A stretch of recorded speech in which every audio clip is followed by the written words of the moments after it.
Hello, all you powerful Scorpios.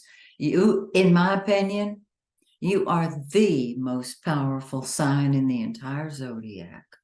Uh, Nothing's going to stop you when you make up your mind to do something.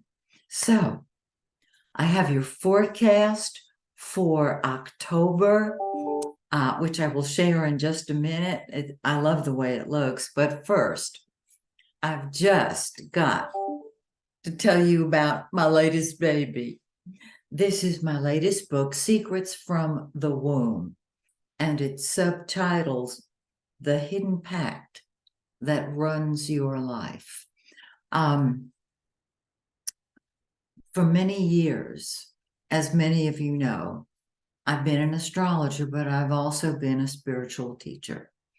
And I wondered constantly, after reaching a point in meditation, perhaps, that was exquisite, or having a flawlessly joyful time with friends or relatives, why do we let ourselves have our buttons get punched and go back where we started?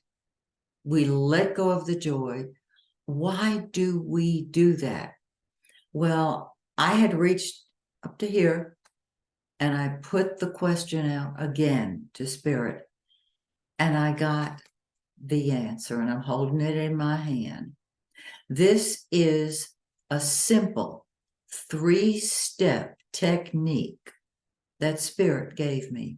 It goes beyond astrology, and it's written for those of you who are sick and tired of watching yourself live and experience the never-ending, constantly repeating story of your life. You have dreams, you have visions of what you can do, and we're human, and let ourselves leave our joy, relinquish our happiness, and go back to our story. If you are ready for a very simple 3-step process that has shown to bring instant transformation, get a copy of this. It's on Amazon. And some of you prefer a face-to-face session. If you would like a face-to-face Zoom session with me, I'm calling it a pact session. Just go to my website, MaxineTaylor.com, and sign up for a personal session with me. I think you'll find it powerful. Okay, now let's talk about what is going on astrologically. Here is your glorious forecast for October. I better put these glasses on so I can see it. Okay, let's start right up here with Venus, the pink planet. This is love and money and beauty and happiness. It's the lesser benefic. It brings all kind of good stuff. It is in your 10th house of career and has been there since last month. Well, actually, probably more, because it went retrograde, and you know how that went. It is out of retrograde. It has gone direct, and it's in your 10th house until the 8th. This means that you have a public image of a loving leader. This is you, the loving, successful leader. On the 8th, it moves into your 11th house of the humanitarian, the friend to all.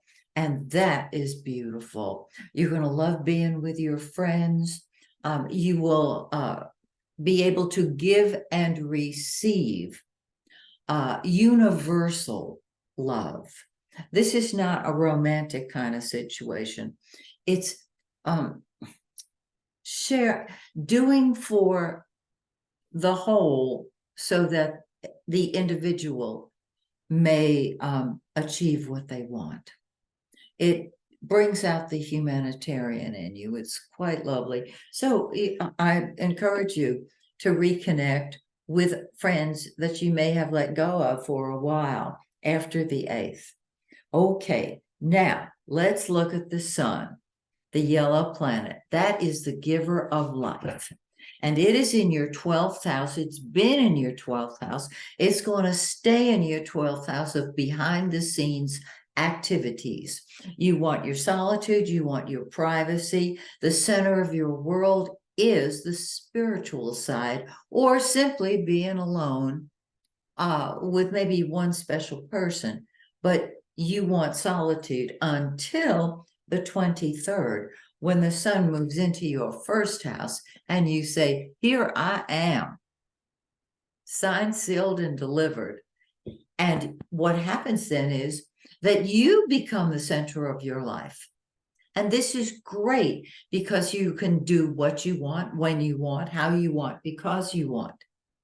Remember, if you don't take care of you, who is going to take care of you? Okay.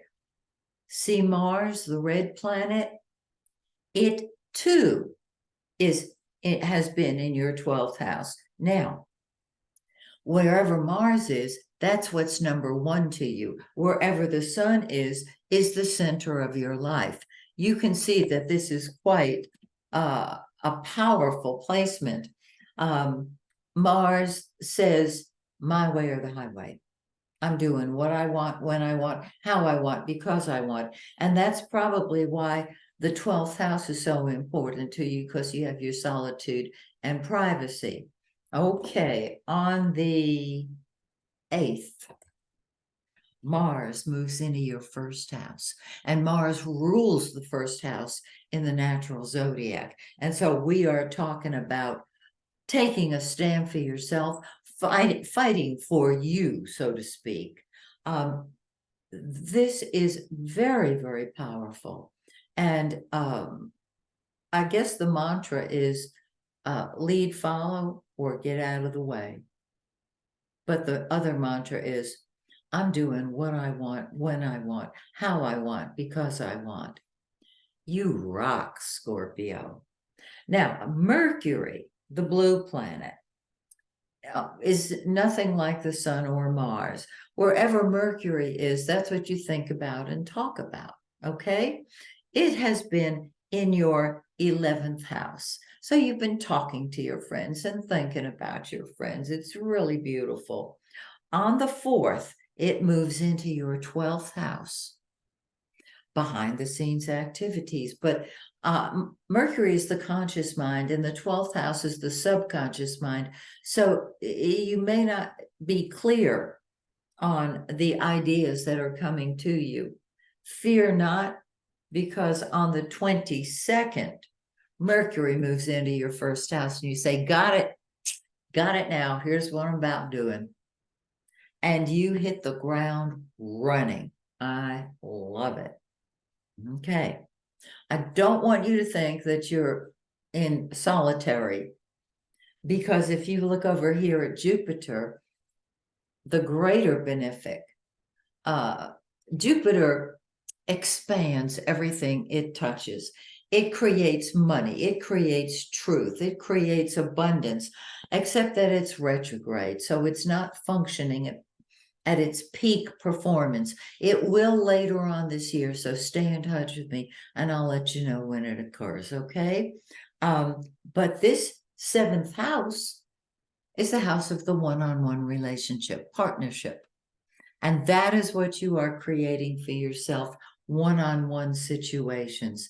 So that even when the sun and Mars and Mercury are in your first house of me, Jupiter is balancing that and saying, look at your partner, look at your mate. And if you are unpartnered or without a mate, this is the public. And as I said, when Jupiter goes direct in a couple of months, this area of the one-on-one relationship. Your popularity will increase. Now, we have 2 eclipses this month, one on the new moon and one on the full moon, of course. On the 14th, we have a new moon, which is a solar eclipse. Let me show you about eclipses. They are gangbusters. We feel them about a week before they occur, and until the next pair of eclipses come along, which are usually about 5 to 6 months later, but they're at their peak 3 to 4 months after they occur. Okay. This solar eclipse on the 14th of the month, on the new moon when things start growing, is in 21 Libra. What you want to do is find 21 Libra in your birth chart and combine it with this solar eclipse that says solitude and privacy. 2 weeks later, we've got a full moon on the 28th. It's a lunar eclipse, and it's in 5 degrees of Taurus. On the full moon, things come to a head. And so your relationships can come to a head. And you may be thinking, oh my goodness, is that good, bad, or indifferent? It's whatever you make it. Because you can have your solitude, you can have you, and yes, you can have partnership. Don't you love it? So that's the way the month of October looks. Join me next month when once again we take a look at your beautiful forecast. Till then, may the stars shine brightly on you and yours. Bye for now.